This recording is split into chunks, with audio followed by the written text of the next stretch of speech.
welcome to the Positive Energy Podcast with Marcy. She's Marcy Lambert-Pellegrino. Figured I'd go a little different this time. They kind of look more, male's got to do. Yeah. Hey, Kelly is a universal name. So I know, it's unisex. Name, I said at the same time. I know, but that's it's connection thing. Yeah, but it's, I can't even talk today. I didn't have enough coffee. But, it's... If I'm Marcy, clearly you have to be Kelly. There you go. So That's it. That took a second there. So, as you can see, we're tuned in on a Tuesday, feeling really good. Beautiful weather out here. Oh my in God, South it's so Florida. pretty. There's hardly any humidity. Gorgeous. I mean, temperature, hardly any humidity. Nice little breeze every now and then. So, feeling really good about that. Actually, getting ready for a workshop later on this afternoon at the John F. Germany Library. Marcy's going to join me with that. So, that's going to be a lot of fun as well. Yep. So, yeah, it's been a good Tuesday. Hope everybody's tuned in and getting some positive energy as well. Well, after the debate, I don't know. Yeah, I didn't want to go into that one. I know. I don't like the politics. Yeah, I put up a post that said, "Hey, I fell asleep. I'm sorry." I think he needed a defense attorney, but that's okay. I was really disappointed because I turned away from my wrestling. It was TMZ. It went seriously to TMZ. It went to TMZ. And I'm a wrestling fan. I'm like, man, come on, man. Monday Night Raw. I can watch that later. I'm going to record that. Let me watch the debate. I had to end up recording that because I fell asleep. There was no substance on his, and I just anyway. I know we're not talking about this. Yeah, because essentially, I was trying to be this love light energy during it, but quite honestly, I just how does she not lunge at him? Hey. But kudos to her. Yeah, that's the positivity and the power. I know. Hey, who knows? Maybe the positive energy that we were pushing out got emitted and came right through the TV. I'd like to think so, but the fact that he's even on TV right now and got to the debate is a little scary. But anyway. We gotta keep it about energy vampires. I'm not gonna touch that one with a 10-foot pole. Everyone's gonna be like, "What are you talking about?" Yeah. In today's episode, we had talked about a post that Marcy's mom, Linda, put up about the 7 smart ways to deal with toxic people. And we went through the individual ones. Again, that post is by now already up, but we'll be putting that up so that you can see it. But we wanted to go through each individual one. So I think today, we'll go through 1 and 2, possibly even in this just one episode, and then we'll go through some more. So for the first one is leave them in the past. Yes, the move rear on. View mirror. I can tell you now. I love the saying, and it's an old adage. The past is history. The future is a mystery, but the present is a gift. I'm sorry, I shouldn't laugh, but it just sounds. Yeah, no, it is. But when you look at it truly, I can't really do anything about the past. That's history. No. The only thing that I can do is study it and learn from it. That's about the best thing. No, you're 100% right. I do realize that history repeats itself, and that very same thing will very likely come around again. Hence, we're in this same kind of reconstructed era that we were in back in the 60s right now. That's why a lot of the stuff is coming back, politically even. Yeah. Saying wise, socially, you're starting to see people wearing dashikis and afros. So all of things, they come back. So the past is just basically that. I can learn from it. The future is unset.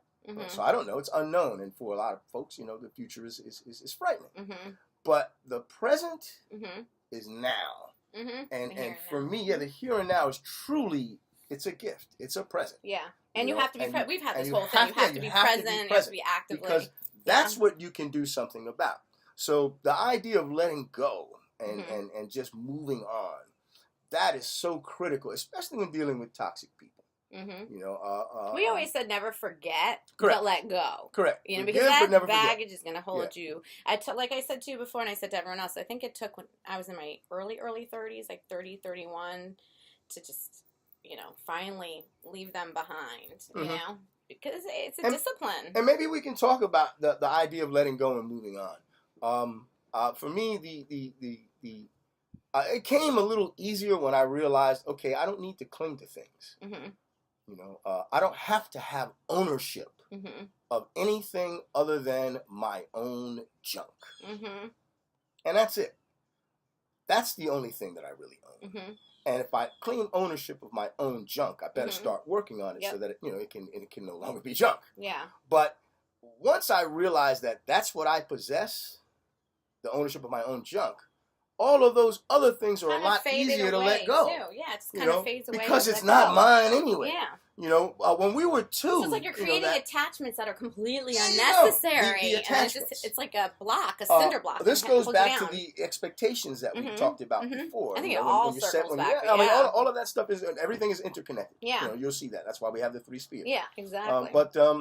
Once you don't have that attachment, it's easier to actually let go. Once your perspective on, well, I don't own that anyway. It's not mine. You know, the idea of the 2-year-old mentality, mine. What I go through in my house. No, don't get me wrong. Yeah. We've been pushing that on our kids for the last 2 generations.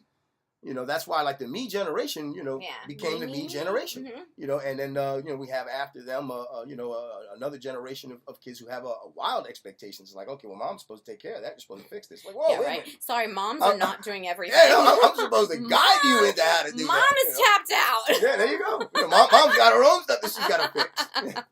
But, again, for me, once it became very clear that I don't have ownership over anything but my own junk. And it's a discipline, like it's a work, and like we always talk about, you have to be constantly working, ever progressing. Okay, this is what I should be focusing on. This is upsetting me, and I'm acknowledging it, but you know, I can't focus on it right now. Like, just those, again, they're like, I talk to myself, like affirmations, like, okay, this is really driving me crazy, but I just can't deal with this right now, so let me focus on this. And it would be your own stuff, stuff you can handle. Yeah, I mentioned in a post in the morning, starting to post a lot of my morning meditation stuff that I do. I do it every morning. You're up so early. Well, to me anyway. I'm up when the sun. I mean, it's like the roosters. That it's morning not the rooster, time it's Kelly. is so good. You're still seeing the. I swear, I could sleep till like 9 every day if I could. You know, and then the sun starts to come up, and it's like, oh wow, it's just so pretty. Nope, but it's great reflective time. It's very, very quiet. You know, reflective is the back of my eyes when I'm sleeping. But I put up one about being energy conscious. Yeah. And you know, I used to work with the Green Career Center. So for me, being energy conscious was being about, you know, conscious of how I'm using energy and what I'm doing with it. But now with what I'm doing and how I've grown, my perspective on energy altogether has changed. And I realized, wait a minute, I got to look at what I'm really focusing my energy on and what energy I'm emitting. You can get tapped out pretty quick. Correct. And don't get me wrong, if I'm not conscious of the energy that I'm emitting, I'm impacting other people. And you're wasting it. You know, I could actually impact other people in a negative way because I'm emitting, you know, an energy that's not something wrapped up in some other stuff where I've been spending too much time in one sphere, or maybe I've been spending too much time in my We all know what happens sphere, when we spend too much time in one sphere. I get charged up. I mean, you can see the way that I am. I get charged up. He had more coffee than me. I swear, I only had. I've had about 4 cups already. I haven't even had 2. And I told you I drink. I'm half asleep. I just stay away. So you have to move on. You have to let go. You have to leave that in the past. Whatever way that works for you. I just told you when it works for me. You know, make sure you do that. You know, because that's it. The second one is tied to this as well.